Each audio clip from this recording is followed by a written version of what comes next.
Hello everybody and welcome to another Winfluencer tutorial helping you to win at your GCSE religious studies.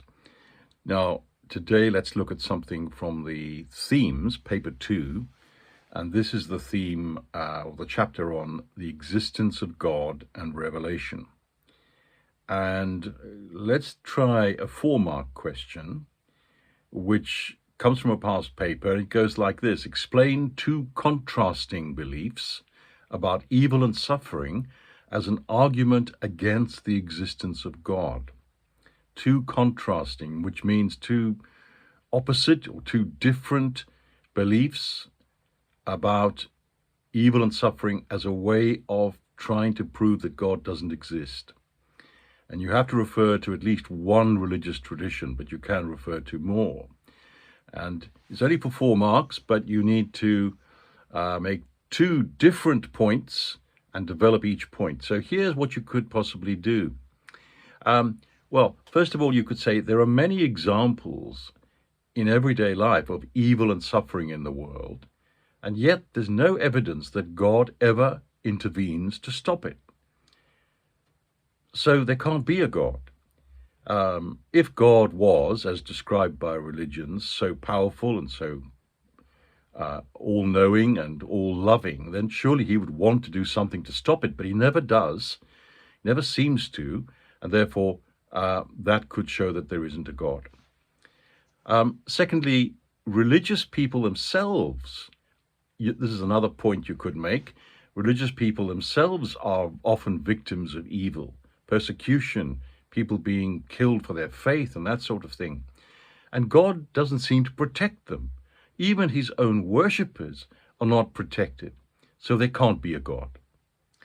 And then human beings experience evil and suffering for themselves. They know it's real, and yet they don't experience God directly. So the evil and suffering is real, but God doesn't seem to be real. So that's one point you could make. Choose one of those points.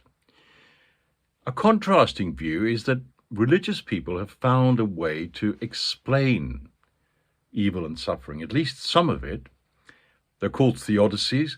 They are arguments that try to explain that, well, if there's good in the world, there must be evil as well, because then you wouldn't know what good was if there wasn't evil, a bit like light and darkness.